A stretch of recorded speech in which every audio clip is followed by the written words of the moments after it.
के अपनी पदयात्रा करीब करीब ख़त्म करके अगले 2 दिन में गोपालगंज जाने के रास्ते में हूँ। उसी क्रम में आज आपके प्रखंड में यहाँ पर रुके हैं। संग्रामपुर में अभी मैं कल ही आया हूँ। संग्रामपुर में आज और कल 2 दिन चले, आज कल और परसों 3 दिन तक हैं, और 15 की रात को या 16 को गोपालगंज पहुँचेंगे।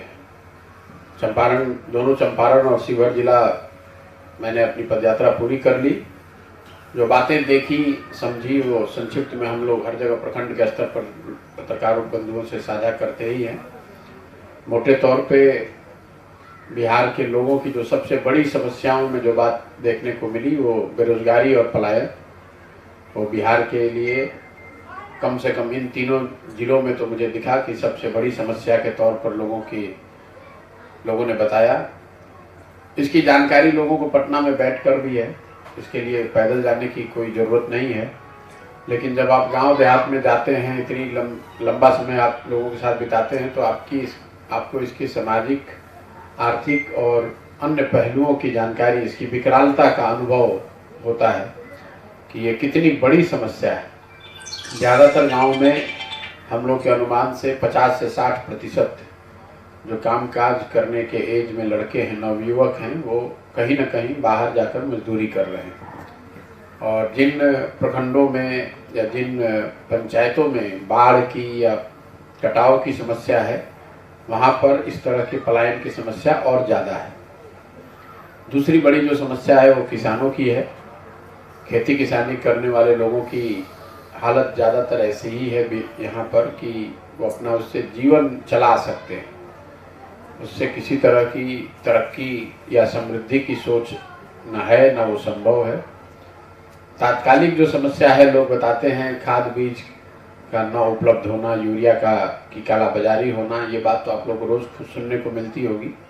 जो बड़ी समस्या है यहाँ वो है खेती से जुड़ी, वो है जल संसाधन की।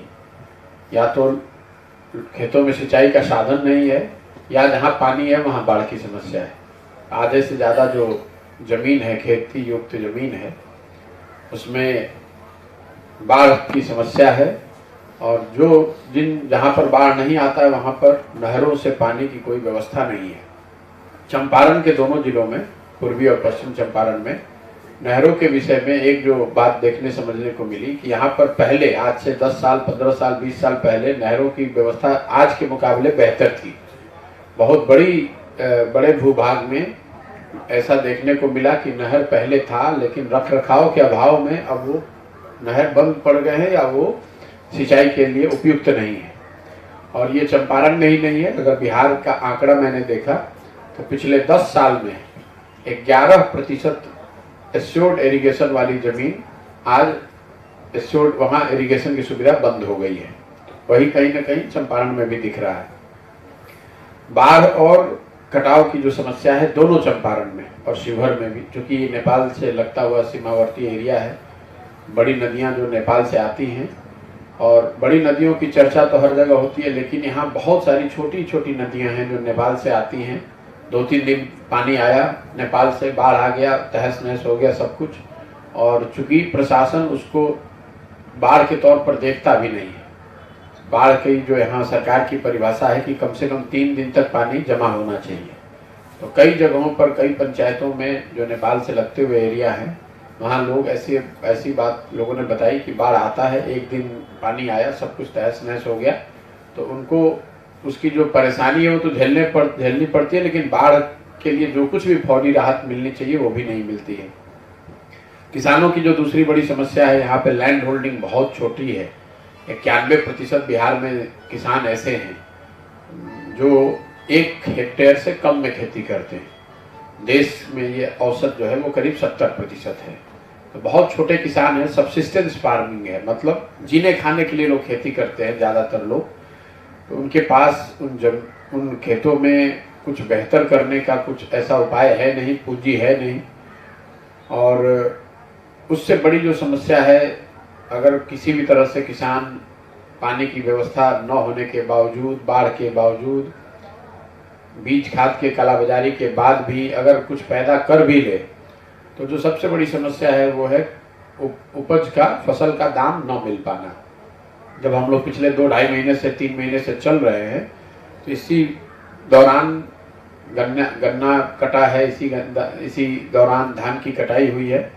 और तीनों जिलों में औसतन जो लोगों ने बताया वो 1200 से 1500 के रेट से धान बिका है, जबकि धान का सरकारी मूल्य है 2050 रुपया।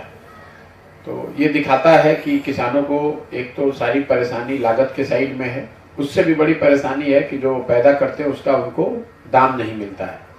इसको अगर आप बिहार के नज़रिए से समझें तो बिहार में पिछले 10 साल में सिर्फ 13% धान और 1% गेहूं ही समर्थन मूल्य पर खरीदा गया है। ये पैक्स और जो जितनी व्यवस्था यहाँ सरकार ने बनाई है, इसके जरिए सिर्फ 13% धान और 1% गेहूं समर्थन मूल्य पर खरीदा गया है। जस्ट आपको परिप्रेक्ष्य देने के लिए बता दूं कि पंजाब में ये प्रतिशत 70 है, मतलब 70% से ज़्यादा धान और गेहूं वहाँ समर्थन मूल्य पर खरीदा जा रहा है। बिहार में वो प्रतिशत है 13 और 1 धान और गेहूं के लिए। दूसरे किसी भी फसल के लिए कोई समर्थन मूल्य या कोई खरीद की व्यवस्था है ही नहीं।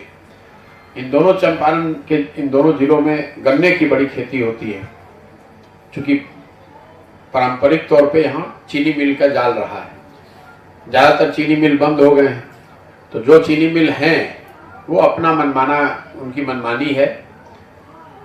इन तीनों जिलों में लोगों ने जो अभी तक बताया समझाया, उसमें मेरी बात समझ में आई कि कोई 3 तरह के गन्नों की खेती हो रही है। एक जो प्रेफर्ड गन्ना है, प्रेफर्ड वैरायटी है, जो मिल वाले लेते हैं ऊंचे दाम पे या बेहतर दाम पे, उस गन्ने में रोग ज़्यादा लग रहा है और उसमें गन्ना सूख भी तेजी से रहा है। इसलिए किसानों की शिकायत है कि जो सबसे बेहतर वैरायटी मिल वाले मानते हैं, उसमें किसानों को एक्चुअली नुकसान है। दूसरा, उसकी भी कीमत यूपी में गन्ने जिस रेट पर गन्ना मिल वाले खरीद रहे हैं उससे 60 रुपये क्विंटल कम है। और वजन की जो हेरा फेरी है वो तो तीनों जिलों में जहाँ पर भी मिल है, ट्रेलर पे 5 से 7 क्विंटल तक वजन सीधे तौर पर बिचौलियों के द्वारा या मिलों के द्वारा काटा जा रहा है। इसके साथ साथ मिल गन्ना उसका ही खरीदते हैं जो कांटा लगाकर खरीदें या फिर जिनके पास पर्ची हो, उसमें भी बड़े पैमाने पर धांधली है। छोटा किसान जो गन्ना उपजाता है वो मिलों को सीधे जाकर बेच ही नहीं सकता है, उनको किसी न किसी बिचौलियों को ही देना है जिनके पास वो पर्ची होती है। तो इस तरह की समस्या है। इसका एक आर्थिक मैंने अध्ययन कराया तो पता चला कि सिर्फ समर्थन मूल्य कितना बड़ा मामला है कि अगर सिर्फ समर्थन मूल्य पर यहाँ गेहूं, धान, ज्वार, बाजरा, मकई खरीद लिया जाए पंजाब के मुकाबले, जो पंजाब में 70% खरीदा जाता है, यहाँ भी अगर 70% खरीद लिया जाए तो बिहार के किसानों को करीब करीब 25,000 करोड़ रुपया हर साल, मैं रिपीट कर दे रहा हूँ, हर साल 25,000 करोड़ रुपया ज्यादा मिलने लगेगा। उनकी जो फसल वो उगा रहे हैं इसका ही कीमत 25,000 करोड़ रुपया एक्स्ट्रा मिलने लगेगा। या दूसरे शब्दों में कहें तो समर्थन मूल्य पर धान, गेहूं, गन्ना वगैरह की खरीद न होने की वजह से बिहार के किसानों को हर साल करीब करीब 25,000 करोड़ का नुकसान हो रहा है। तीसरी जो बात समझ में आई, पहली मैंने आपको बताई रोजगार और पलायन का, दूसरा कृषि, तीसरी स्थिति है शिक्षा की। क्योंकि गरीबी से निकलने के मेरी समझ से यही 3 रास्ते हैं। आप अपने आप को शिक्षित करके आगे बढ़ा सकते हैं, आप खेती किसानी करके अपने आप को गरीबी से निकाल सकते हैं, और तीसरा कहीं रोजगार व्यापार करके आगे बढ़ा सकते हैं। तो शिक्षा की स्थिति पूरे बिहार में चौपट है, ये सबको मालूम है। जो मैं ज़मीन पर देख पा रहा हूँ इसकी एक बड़ी वजह यह है कि विद्यालयों का जो इंफ्रास्ट्रक्चर है, जो फिजिकल इंफ्रास्ट्रक्चर है, जो शिक्षक हैं और बच्चे हैं, इन तीनों का समायोजन ना होना। मतलब जहाँ बिल्डिंग है वहाँ शिक्षक नहीं, जहाँ शिक्षक है वहाँ बिल्डिंग नहीं है, जहाँ दोनों है वहाँ बच्चे ही नहीं। तो ये जो समतामूलक शिक्षा व्यवस्था बनाने का प्रयास किया गया है, जहाँ हर गांव, हर पंचायत में शिक्षा की कोई एक संस्था खोल दी गई है, बिना ये देखे हुए कि वहाँ ज़रूरत क्या है, बिना ये समझे हुए कि वहाँ पर पढ़ाएगा कौन, और बस नाम के लिए कहीं विद्यालयों को पेपर पर उत्क्रमित कर दिया गया। नियोजित शिक्षकों और उत्क्रमित विद्यालयों का एक जाल बना दिया गया है। और समाज की नज़र में और सच्चाई भी, ना विद्यालय में पढ़ाई हो रही है और ना कॉलेजेस में पढ़ाई हो रही है। विद्यालयों में खिचड़ी बांटा जा रहा है, वो भी घटिया क्वालिटी का, और कॉलेजेस में डिग्री बांटा जा रहा है। क्योंकि कॉलेज में जहाँ बिल्डिंग, शिक्षक, बच्चे सब हैं, वहाँ पर पढ़ाई नहीं हो रही है, वहाँ पर सिर्फ नामांकन, एडमिट कार्ड लेने और परीक्षा और डिग्री लेने बच्चे जाते हैं। तो मोटे तौर पे बिहार की शिक्षा व्यवस्था यही है कि स्कूल से खिचड़ी और कॉलेज से डिग्री बट रही है, पढ़ाई दोनों में कहीं नहीं हो रही है। यही वजह है कि बिहार का करीब करीब पूरा समाज एक तरह से अशिक्षित बना दिया गया। पिछले 10-15 सालों में नीतीश कुमार के सरकार की मैं समझता हूँ ये सबसे बड़ी विफलता है। उनके शासनकाल का ये काला अध्याय है। एक शिक्षित व्यक्ति के मुख्यमंत्री रहते हुए बिहार की शिक्षा व्यवस्था का ध्वस्त हो जाना ये सबसे बड़े दुर्भाग्य की बात है, क्योंकि कल अगर एक अच्छी सरकार आ जाए तो टूटी हुई सड़क बन सकती है, लेकिन अगर कल अच्छी सरकार आ भी जाए तो जो 2 पीढ़ियां इस शिक्षा व्यवस्था से पढ़कर निकल गई, अब जीवन भर उनको शिक्षित समाज के पीछे ही चलना पड़ेगा। और ये इसीलिए ये उनकी सबसे बड़ी विफलता है। इस 3 के साथ साथ 2 सरकार की बड़ी योजनाएं जो केंद्र सरकार की चल रही हैं, जिसके बारे में हर लोग चर्चा करते हैं। 3 योजनाएं। पहला, एक तो अनाज बांटने की जो योजना है, तो बिहार में भ्रष्टाचार का आलम अभी ये है कि 5 किलो अनाज, प्रधानमंत्री गरीब कल्याण योजना में 5 किलो की जगह हर जगह 4-4.5 किलो अनाज ही लोगों को मिल रहा है। वो इसलिए मिल रहा है क्योंकि प्रखंड स्तर पे या विधानसभा स्तर पे जो 15,000 से 25,000 क्विंटल अनाज प्रधानमंत्री गरीब कल्याण योजना में आ रहा है, उसमें व्यवस्थित तरीके से 40 रुपए प्रति क्विंटल के दर से पीसी काटा जा रहा है। और इसमें करीब करीब सारे जनप्रतिनिधि और अफसर शामिल हैं, इंक्लूडिंग विधायक। एरिया के लोगों ने बताया कि विधायक जी का अपना हिस्सा है। तो ऊपर से प्रधानमंत्री गरीब कल्याण योजना की बात कर रहे हैं, 5 किलो अनाज भेज रहे हैं, भाजपा वाले अपना पीठ थपथपा रहे हैं और उन्हीं के विधायक उसी अनाज में से कमीशन काट के हर महीने पैसे ले रहे हैं। दूसरी सरकार, केंद्र सरकार की बड़ी योजना है शौचालय की। पूरे चंपारण में घूमने के बाद मैं आपको विश्वास से कह सकता हूं कि ओडीएफ कंप्लीटली फार्स है। कहीं ओडीएफ नहीं है। खुले में शौच ज्यादातर गाँव में आज भी सच्चाई है। मैं पैदल चला हूँ, जिन गाँव से भी निकलता हूँ वहाँ देखता हूँ खुले में शौच दोनों ओर हो रहा है, दोनों ओर पड़ा हुआ है। ज़्यादातर जगहों पर लोगों ने बताया कि अधिकारियों ने 2,000 से 4,000, 6,000 रुपये तक लिए और 12,000 रुपये लाभार्थी के नाम पर निकालकर उसका बंदरबाट हुआ है। कहीं पर शौचालय बनाने या उसको उपयोग में लाए जाने पर बहुत व्यवस्थित तरीके से कोई काम नहीं हुआ है। तीसरी जो बड़ी योजना है सरकार की, केंद्र सरकार की, वो है प्रधानमंत्री आवास योजना। आवास को लेकर स्वाभाविक तौर पर सबसे ज्यादा डिमांड इसी चीज की है। जितने लाभार्थी अभी तक मिले उसमें ज्यादातर लोग इंदिरा आवास योजना में 20,000 रुपये पाने वाले लाभार्थी हैं। प्रधानमंत्री आवास योजना में 1,40,000 रुपये की जो बात है, इसके लाभार्थी संख्या में बहुत कम मिले, लेकिन जो मिले भी वो भी बता रहे हैं कि व्यवस्थित तरीके से 25,000 से 40,000 रुपये इंदिरा आवास पाने के लिए आपको देना पड़ता है। उसकी सूची नाम बनाने में की शुरुआत में 1,000 रुपये लेकर तीसरे किस्त के जारी होने तक करीब करीब 25,000 से 40,000 रुपये आपको देना है। जहां पर जनप्रतिनिधि थोड़े ईमानदार हैं, वो पैसा नहीं ले रहे हैं, वहां पर भी 20,000 या 25,000 रुपया अफसर तो पैसा ले ही रहे हैं। और जहां जनप्रतिनिधि भी पैसा ले रहे हैं वो अपने शेयर उनका जोड़ दीजिएगा तो करीब 35-40 हजार रुपये तक लोगों को देना पड़ रहा है। तो ये 3 केंद्र सरकार की बड़ी योजनाएं जो लोगों से सीधे सरोकार जिनका है। एक और योजना जिसने मुझे आश्चर्यचकित किया वो है मनरेगा। बिहार में जहां गरीबी, पलायन इतना बड़ा मुद्दा है, सामान्यतः ये सोच होती है कि यहाँ मनरेगा जमीन पर एक बड़ी सोशल सिक्योरिटी के तौर पर या मदद के तौर पर लोगों के लिए होगी, लेकिन पूरे 100 दिन में मैंने मनरेगा का काम होता कहीं देखा ही नहीं। कोई ऐसा गांव मिला नहीं जहां लोग बता रहे हैं कि मनरेगा में कुछ काम हो रहा है। मैंने जब बिहार के स्तर पर यह आंकड़ा देखा तो पता चला कि बिहार का मनरेगा का यूटिलाइजेशन है 39%। मतलब 100 रुपया अगर बिहार सरकार, हम लोग दिल्ली से मनरेगा के लिए ले सकते हैं, तो बिहार सरकार सिर्फ 39-40 रुपया ही लाती है। 60 रुपया तो हम लोग दिल्ली में ही सरेंडर कर रहे हैं।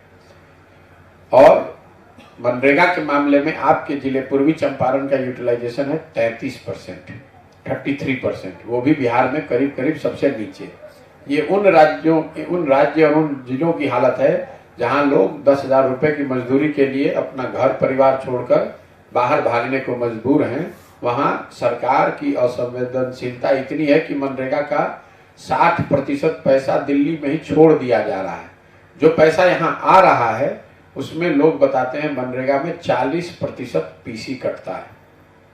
तो अगर मान लीजिए कि बिहार सरकार की मनरेगा में बिहार के लोगों की को मिलना चाहिए था 10,000 करोड़, तो 6,000 करोड़ तो आया ही नहीं दिल्ली से।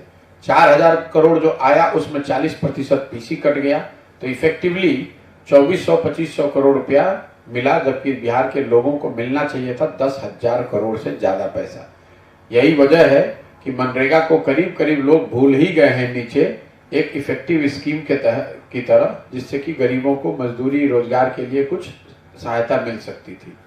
इसके बाद 2 योजनाएं जो राज्य सरकार की है जिसकी बड़ी चर्चा रही है, एक जिसकी इतनी चर्चा आप लोग नहीं करते हैं वो नली गली है। 7 निश्चय का जब प्रोग्राम बनाया गया था तो ज्यादातर लोगों ने उसमें हर घर नल के जल की बात करी है। 7 निश्चय की सबसे बड़ी योजना थी नालियों और गलियों के पक्कीकरण की बात। उस समय का अनुमान था कि बिहार के गलियों के और नालियों के पक्कीकरण पर 80,000 करोड़ रुपया 5 साल में खर्च किया जाएगा। मैं 2014-15 की बात कर रहा हूँ। उस समय ये सोच थी कि सारे गलियों का पक्कीकरण किया जाए, घरों से जो नालियां निकलती हैं उनका पक्कीकरण हो और उन नालियों को बड़े नाले से जोड़ा जाए जो गांव के पानी को निकाले और उसके निस्तारण की व्यवस्था की जाए। मैं 100 दिन चलने के बाद और 150-200 से ज्यादा गांव हम लोग पैदल चल कर गए हैं, कहीं पर भी ये व्यवस्था नहीं बनाई गई है। जरूर कुछ गांव किन्हीं गांवों में सड़क के किनारे कुछ बड़े नाले दिखे जिनको ना घरों के नालियों से जोड़ा गया है, ना उन नालों से पानी के निस्तारण की व्यवस्था की गई है। इसी वजह से ज्यादातर वो नाले जो टेढ़े मेढ़े उबड़ खाबड़ ऊंचे नीचे बने हुए हैं उसमें कूड़ादान की तरह उसका इस्तेमाल हो रहा है। कूड़ा भर गया है, पानी ना निकलता है ना उसमें आता है। गलियों के पक्कीकरण की तो कोई बात ही नहीं है, वो कोई उस अभियान के तहत गलियों का पक्कीकरण किया गया हो ऐसा दिखता नहीं है। गलियों की स्थिति आज भी यही है कि वहाँ पर या तो कहीं खड़ंजा है जो पुराने पंचायती राज की किसी स्कीम में बनाया गया है या फिर मिट्टी का ही है। दूसरी जो बड़ी योजना है वो नल जल योजना 7 निश्चय का हिस्सा है जिसकी चर्चा भी खूब होती है। पश्चिम चंपारण के मुकाबले पूर्वी चंपारण में नल जल योजना की स्थिति थोड़ी बेहतर है। पश्चिम चंपारण में हम लोग का अनुमान था कि करीब करीब 90% नल जल योजना बंद पड़ी हुई है या काम नहीं कर रही है। पूर्वी चंपारण में ये आंकड़ा मैं 70% के आसपास रखूंगा, मतलब 100 में 70 नल जल योजना चल रहा है, नहीं चल रहा है 30 ही चल रहा है। तो पश्चिम चंपारण के मुकाबले स्थिति जरूर थोड़ी बेहतर है, लेकिन यहाँ पर भी मतलब करीब करीब 70% नल जल योजना कामयाब नहीं है। तीसरी एक जो और यहाँ बात होती है, 2 चीजों की बात हम लोग करते हैं कि नीतीश कुमार की सरकार में और कुछ हुआ या नहीं। 2 चीज, सड़क बन गई और बिजली आ गई। इस चीज की धरातल पर जब जाकर इसको हम लोग देखते हैं तो हम लोगों ने पाया कि बिजली हर जगह जरूर आ गई है, इसमें कहीं कोई दो मत नहीं है, बिजली हर जगह पहुंची है। लेकिन बिजली बिल के आने, गलत बिल का आना एक बड़ी समस्या के तौर पर ग्रामीणों ने, स्थानीय लोगों ने बताया। मुझे ज्यादातर जगहों पर लोगों ने बताया कि 2 बल्ब 4 बल्ब जलाने पर भी 2,000 से 6,000 रुपए तक बिल आता है। ऐसे लोग भी मिले जो 8,000, 20,000, 60,000, 1-1 लाख रुपए तक का लोगों ने बिल दिखाया है। कई गांवों में ऐसे लोग मिले जहां पर 30, 40, 50 घरों के बिजली के कनेक्शन काट दिए गए हैं। कुछ ऐसे लोग भी मिले हैं जहां पर बिजली के बिल के भुगतान के न होने पर उन पर फौजदारी के केस हुए हैं, लोग घर छोड़ के भाग गए हैं। 60-60, 70-70 हजार रुपए तक का बिल आया है। मुझे ऐसा लगता है कि आने वाले कुछ महीनों या 1-2 साल में बिजली बिल का एक बहुत बड़ा मुद्दा यहाँ समाज में आपको उभरता हुआ आता हुआ दिखेगा। जहाँ तक सड़कों की बात है, नेशनल हाईवे जरूर अच्छा बना हुआ है। मैं तो नेशनल हाईवे पे नहीं जाता हूँ, लेकिन जहाँ तक का मेरा अनुभव है, स्टेट हाईवे में भी पहले के मुकाबले सुधार है। लेकिन ग्रामीण सड़क पर जब हम लोग जाते हैं, जहाँ मैं पैदल चल रहा हूँ, क्योंकि हम लोग 99% केस में ग्रामीण सड़कों पर ही चलते हैं, वहाँ पर स्थिति कमोवेश वही है जो लालू जी के जंगल राज में रही होगी। ग्रामीण सड़कों की स्थिति भयावह है। कहीं पर भी मुझे ऐसा गांव नहीं मिला जहां ग्रामीण स्तर पे गांव के अंदर के सड़क बेहतर हो। 2-4 गांव, 10 गांव में कोई 1-2 गांव कहीं ठीक हो तो अलग बात है, लेकिन ग्रामीण सड़कों की स्थिति करीब करीब उतनी ही खराब है जितनी पहले थी। तो ये नीतीश जी के ये जो बात है, स्वास्थ्य की मैंने चर्चा नहीं की, आपने ध्यान दिया होगा, वो इसलिए नहीं की कि स्वास्थ्य व्यवस्था की बात करना ही बेमानी है। पंचायत और गांव के स्तर पर तो कोई स्वास्थ्य की व्यवस्था, कोई फैसिलिटी, कोई अस्पताल मुझे दिखा ही नहीं। दिखा तो उसमें कहीं गाय घूम रहा है, कहीं भैंस घूम रही है, कहीं बकरी घूम रही है। पूरी स्वास्थ्य व्यवस्था यहाँ पर प्राइवेट चिकित्सकों के हाथ में है। लोग अपने स्वास्थ्य के लिए पूरी तरीके से अपनी ही क्षमता, अपनी आर्थिक स्थिति पर निर्भर हैं, चाहे वो ग्रामीण चिकित्सकों के भरोसे रहें या शहरों में बड़े चिकित्सकों से मदद लें।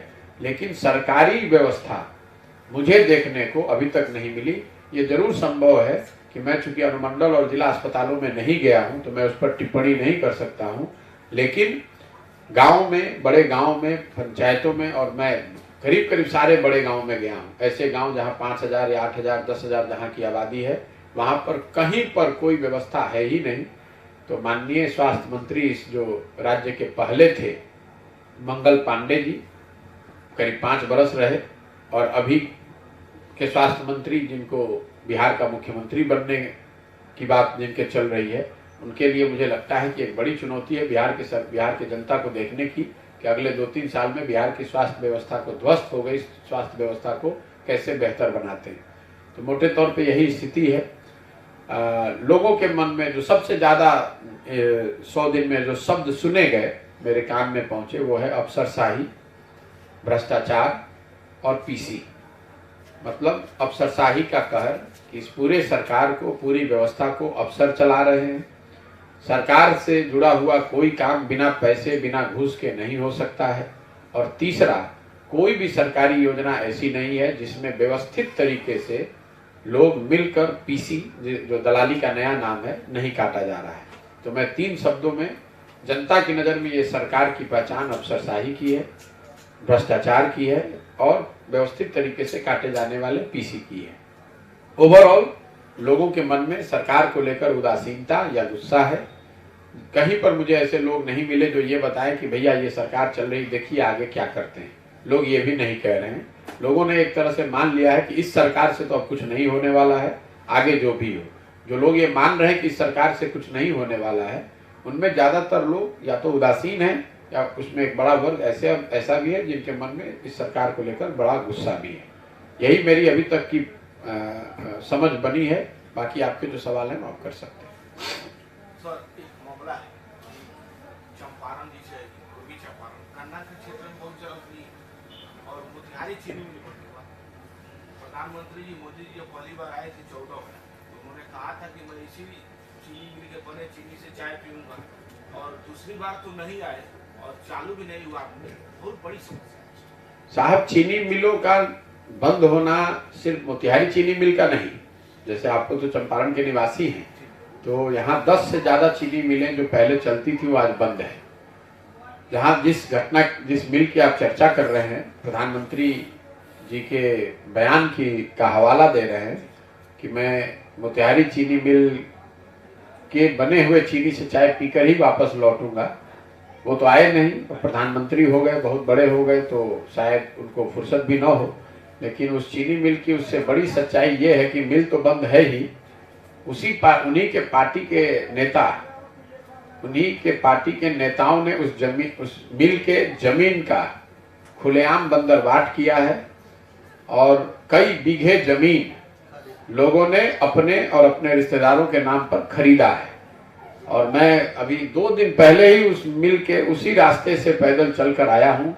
लोगों ने वो प्लॉट दिखाए, लोगों ने वो जमीन दिखाई कि किस तरीके से रातों रात डीएम के, लोकल प्रशासन के मिलीभगत से इन जमीनों को किसानों के और कर्मचारियों के बकाये के भुगतान के नाम पर बेचने की या रजिस्ट्री करने की अनुमति दी गई और लोगों ने सारा जमीन औने पौने में हड़प कर लिया। तो ये सच्चाई है। मिल का बंद होना तो खैर वो बहुत बड़ी समस्या है दोनों चंपारण में, सिर्फ मोतिहारी चीनी मिल की नहीं है। लेकिन मोतिहारी चीनी मिल के लिए विशेष बात यह है कि उस मिल पर, जिस मिल पर प्रधानमंत्री ने स्वयं से टिप्पणी की थी, उस मिल के जमीन को उन्हीं के पार्टी के नेताओं ने खुलेआम पूरे पब्लिक की जानकारी में लोगों ने उस मिल के जमीन को हड़प लिया औने पौने दाम में अपने और अपने रिश्तेदारों के नाम पर लिखवा दिया। सर, शिक्षा व्यवस्था की जो बात अब की है उसमें जो है आप यहाँ बैठे हैं, ये उच्च विद्यालय है, वित्त रहित उच्च वित्त विद्यालय का है। स्थापना लगी है और इसके बगल वाले पंचायत मधुबनी में भी ठीक ऐसा ही एक विद्यालय है। तो तत्काल जो है इसको ये जाना जाए कि उस समय जिस समय जो है ग्रामीण क्षेत्रों में बच्चियों को पढ़ने के लिए कोई विद्यालय नहीं हुआ करता था, तो ये सब दोनों विद्यालय जो है उस समय खुले थे 1981-82 में। 82 में मुझे बताया गया कि ये खोला गया है। ग्राम लोकल लोगों ने 5 एकड़ जमीन डोनेट करके बनवाया है। तो 5 एकड़ जमीन और उसके लिए विद्यालय का भवन, सभी बसकर शिक्षक, ये सभी योग्य शिक्षक इस विद्यालय में भी हैं, पढ़ाते भी हैं। सरकारी स्कूल में पढ़ाई नाम मात्र की है, ये लोग इसलिए पढ़ाते हैं कि नहीं पढ़ाएंगे तो बच्चे इसमें नहीं आएंगे, इसलिए ये होता है। और इन विद्यालयों के बगल के मिडिल स्कूल जहाँ न जमीन है न शिक्षक है, उनको जहाँ न विद्यालय का भवन है, न जमीन है, न शिक्षक है, हाई स्कूल क्या कहें +2 कर दिया गया है। जहाँ +2 के मतलब इंटर पास शिक्षक हैं, वहाँ इंटर के बच्चे का नामांकन हो रहा है।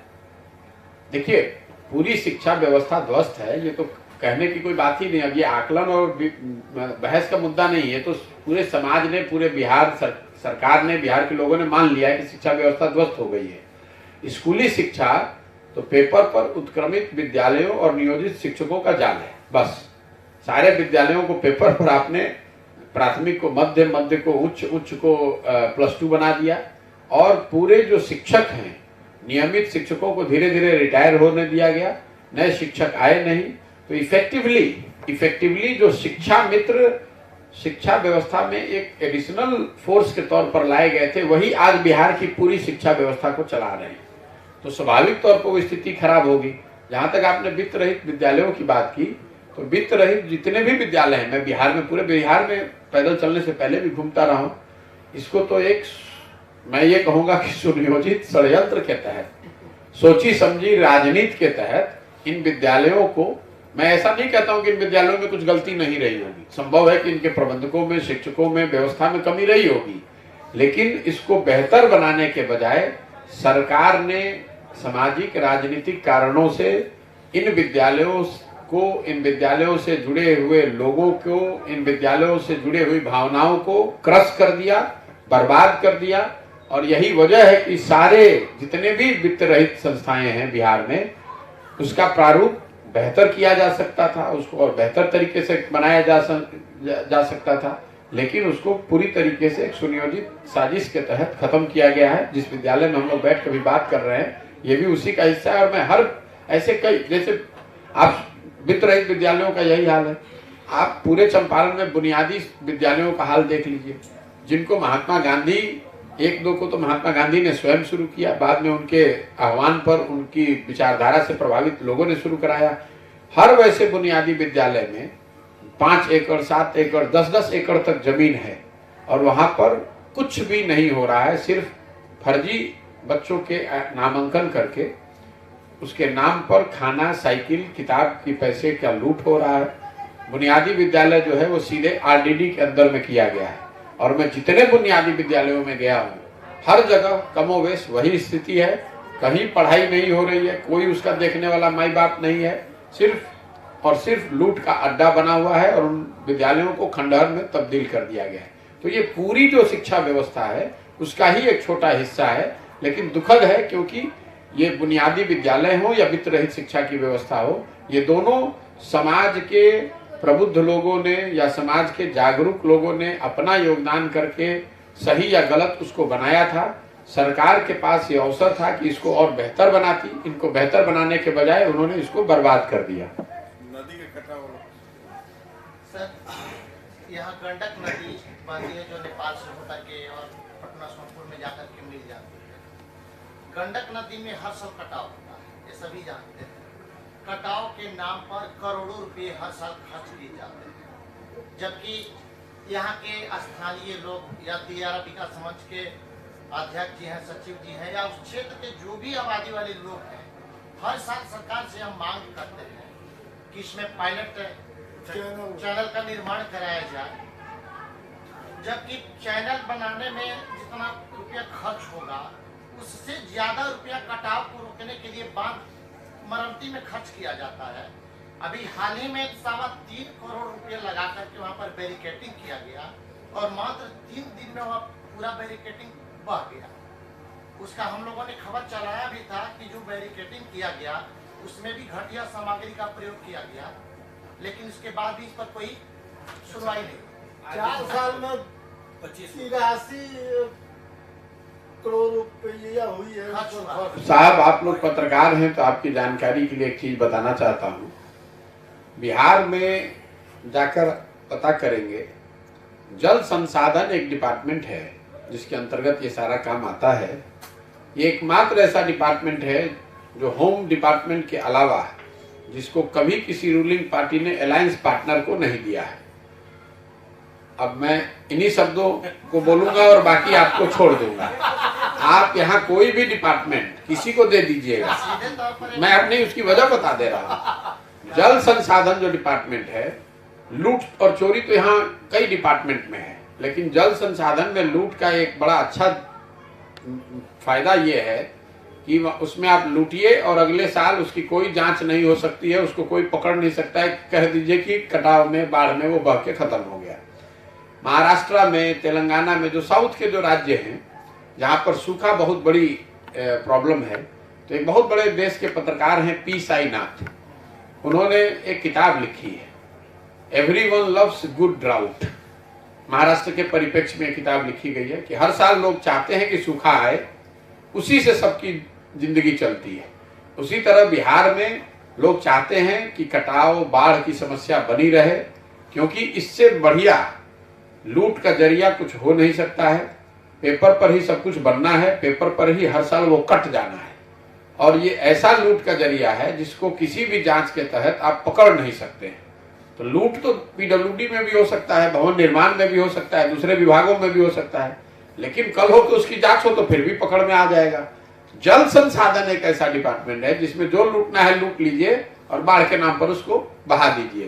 तो इसीलिए मैंने एक लाइन में शुरुआत में कहा कि एक डिपार्टमेंट जरा पता कीजिए कि सारा डिपार्टमेंट बंटता है, एक डिपार्टमेंट रूलिंग पार्टी नहीं छोड़ती है, वो है जल संसाधन। बाकी आप खुद समझदार हैं। आपने गंडक कटाव की बात कही, मसान नदी के कटाव से आप जाके देख लीजिए कि पूर्वी चंपारण में क्या स्थिति है, पश्चिमी चंपारण में कितने पंचायतों में उसकी, केदार पांडे जी के टाइम में उस नदी पर, केदार पांडे जी के टाइम में वहां पर बांध बनना शुरू हुआ है, आज तक बंद ही रहा है। आज तक उस पर काम चल रहा है। हर दूसरे तीसरे साल उसके नाम पर कुछ बजट निकाला जाता है, कुछ पैसे की बंदरबाट होती है फिर। और अभी माननीय मुख्यमंत्री जी समाधान यात्रा पर समाधान करने निकले हैं, तो मैंने तो कहीं देखा नहीं कि वहां गए, जबकि मैं पैदल चल रहा हूं तो सबसे बड़ी वहां पर समस्या लोगों ने कटाव की बताई। मसान से कटाव की बात हुई, बूढ़ी गंडक से कटाव की बात हुई, बागमती, हर नदी से। यहाँ जितनी जो तीनों नदियां हैं, तीनों जो बड़ी नदियां हैं, इसके अलावा सिकरहना है, और करीब करीब छोटी बड़ी 26 नदियों के बारे में हम लोगों ने जानकारी इकट्ठा की है, जिसमें त्वरित बाढ़ या फिर कटाव जिसकी वजह से जो नदियां अपना रुख बदलती हैं, जिससे गांव और ग्रामीणों की स्थिति खराब है, कोई उसको देखने वाला नहीं। सर एक सवाल, अभी आप बात किए हैं गरीब जन कल्याण अन्न योजना के अंतर्गत, अभी 5-7 रोज 10 रोज पहले यहाँ पे SFC है, गोदाम है केसरिया, जहाँ से प्रोवाइड किया जाता है अनाज सब जन वितरण दुकानों। उनकी घटतौली को लेकर के हम लोग कंप्यूटर मशीन से जांच कराए तो हर बैग में 10 किलो 8 किलो कम पाया। उसको लेकर के सब मीडिया बंधु खबर भी बहुत अच्छे से उछाले थे, लेकिन उस पर अभी तक कोई कार्रवाई नहीं। भैया क्या कार्रवाई होगी आपको मैं देखिए, ये घटतौली वाली जो बात है, शुरुआती दौर पे जब मैं चलना शुरू किया, लोगों ने बताया कि 4 किलो अनाज मिल रहा है, 4.5 किलो अनाज मिल रहा है, तो मैंने एक प्रयास किया कि जो जन वितरण प्रणाली चलाने वाले लोग उनसे पूछूं कि भाई आखिर बात क्या है, क्यों 4-4.5 किलो मिल रहा अनाज। तो उन लोगों ने ही बताया कि साहब जब हमें 40 रुपए क्विंटल काट कर दे देना है पैसा, तो ये पैसा आएगा कहां से। तो किसी भी चीज को अगर यूरिया 800-900 रुपए में मिल रहा है, तो उसकी वजह है कि यूरिया 1400 रुपए में नेपाल जा रहा है, और यूरिया का इस्तेमाल यहाँ अवैध शराब बनाने के लिए किया जा रहा है। तो उसी तरह जो आप घटतौली की बात, जब विधायक से लेकर नीचे जनप्रतिनिधि और अफसर प्रखंड के स्तर पर 15,000 से 25,000 क्विंटल अनाज आ रहा है, और उसमें 40 रुपए प्रति क्विंटल आप काट लेंगे, तो 40 रुपए प्रति क्विंटल के हिसाब से उतनी वजन को भी कम किया जाएगा, नहीं तो आखिर वो पैसा आएगा कहाँ से। तो स्वभाव, और आप कह रहे हैं कि कार्रवाई नहीं होगी, तो कौन कार्रवाई करेगा? आवाज कौन उठाएगा? जनप्रतिनिधि, वो पैसा ले रहे हैं और अफसर तो उसमें शामिल ही है, तो कौन इस पर कार्रवाई कौन करेगा? किसको नहीं मालूम है? आप यहाँ बैठे, किसको नहीं मालूम है कि 40 रुपए प्रति क्विंटल लिया जा रहा है? बाजारता लोगों ने ये बताया कि आज से 6 महीने पहले ये 30 रुपए प्रति क्विंटल के हिसाब से कटता था, अब 40 रुपए प्रति क्विंटल के हिसाब से कट रहा है। मैं ये भी आपको बता दूंगा कि अगर आप चाहें तो, कि उसमें विधायक को 40 रुपए में कितना मिलता है और दूसरे लोग अधिकारी कितना लेते हैं। लोग तो सब कैमरे पर बोल रहे हैं, मुझे उसका डर, मुझे इसकी कोई वजह नहीं है। मैं बार बार कह रहा हूँ, विधायक इंक्लूडेड, लोगों ने कैमरे पर कहा है, मेरे पास वीडियो है, रिकॉर्डेड है, एक नहीं दसियों लोगों ने कहा कि साहब ऐसे ही होता है। इंदिरा आवास योजना के लिए लोगों ने गाँव में खड़े होकर वीडियो रिकॉर्ड कराया है कि भाई नाम लिखवाने के लिए 1000 रुपया, फिर उस कागज को आगे बढ़ाने के लिए 2000 रुपया। यहाँ अभी भ्रष्टाचार का आलम, मैं आपको क्या बताऊं। इंदिरा आवास योजना में पैसा लेने के लिए लोग ऐसे भी हैं जो गांव में सूद पर पैसा दे रहे हैं कि आप पैसा भ्रष्टाचार पर देने के लिए लोग सूद पर पैसा ले रहे हैं। अंदाजा लगाइए आप, 20,000 रुपया देकर इंदिरा आवास लेने के लिए 20,000 रुपया लोग 5% ब्याज पर ले रहे हैं, या उनको मजबूर किया जा रहा है कि अब ब्याज पर पैसा लेके दो तब तुमको इंदिरा आवास मिलेगा। और ऐसा नहीं है। फिर मैंने बैंक अधिकारियों से पूछा कि जब डायरेक्ट बैंक ट्रांसफर हो रहा है तो ये पैसा लिया कैसे जा रहा है? तो बैंक अधिकारियों ने बताया कि हर बार जब किस्त एक पूरा होता है तो जो पदाधिकारी हैं, वीडियो का जो ऑफिस है, वहां से खबर आ जाती है कि इस अकाउंट को लॉक कर दीजिए। वर्ड है, आप भी जानते होंगे, अकाउंट को लॉक कर दीजिए। जब तक अगली किस्त पहुंचेगी नहीं तब तक वो अकाउंट फिर से ओपन नहीं किया जाएगा। जब किस्त पहुंच जाएगा तो उस अकाउंट को अनलॉक किया जाएगा। अगर कोई इसको सही मायनों में देखना चाहे तो ये बैंक के रिकॉर्ड में है कि कितनी बार अकाउंट हर लाभार्थी का लॉक किया गया और अनलॉक किया गया। क्योंकि जब अकाउंट लॉक होता है तो सिस्टम में वो रिकॉर्ड होता है और फिर अनलॉक करने के लिए उस पर 100-150 रुपए फाइन भी लगता है। तो ये तो अगर सरकार चाहे एक दिन में निकाल ले हर ब्रांच से कि कितने, तो पता चल जाएगा कि किस वीडियो ऑफिस ने कितनी बार लॉक कराया है। ये तो एक प्रमाण है कि कहां किस तरह से पैसा लिया जा रहा है, कि जो कर्मचारी है या जनप्रतिनिधि के दलाल हैं वहां बैंक के बाहर बैठे हुए हैं। अगर आप उनको पैसा नहीं दीजिएगा तो आपका वो अकाउंट रिलीज नहीं होने देंगे। सर, मुख्यमंत्री जी समाधान यात्रा पर निकले हुए हैं और उनके पास जब लोग समाधान के लिए जा रहे हैं तो लाठियां चलवाई जा रही है, या उनके मंत्री जो है, शिक्षा मंत्री जो है, रामचरितमानस पर बेतुका बयान दे रहे हैं। तो इस संबंध में भी थोड़ा सा देखिए, पहली बात तो मैं जिस दिन से इसकी घोषणा हुई उसको कह रहा हूं कि सब लोगों को, हम लोगों को कम से कम यात्रा का एक जो परिभाषा है उसको देख लेना चाहिए। आप ऑफिस से निकलकर आकर कोई समीक्षा बैठक परिसदन में करने को यात्रा कैसे कर सकते हैं? रोज ये तो मुख्यमंत्री का या किसी भी चुने हुए प्रतिनिधि अफसर का ये काम ही है। आप प्रशासनिक बैठकों को आप यात्रा कह रहे हैं, ये कैसी यात्रा? यात्रा का एक परिभाषा तो है, उसको तो देख लीजिए। लेकिन चलिए, ऐसी तो उनकी 14वीं यात्रा है नीतीश जी की, जिसमें वो आते हैं परिसदनों में 2-4-5 चुनिंदा अफसरों और कुछ स्थानीय लोगों के साथ मिलते हैं। लेकिन कितना तेजी से वो समाधान करते हैं इसका अंदाजा लगाइए कि 40 लाख से ज्यादा जनसंख्या वाले पश्चिम चंपारण के सारे समस्याओं का समाधान उन्होंने 4 घंटे में कर दिया। पूर्वी चंपारण जहां करीब 50 लाख की जनसंख्या रहती है, इसको तो 15 मिनट में उन्होंने निपटा दिया।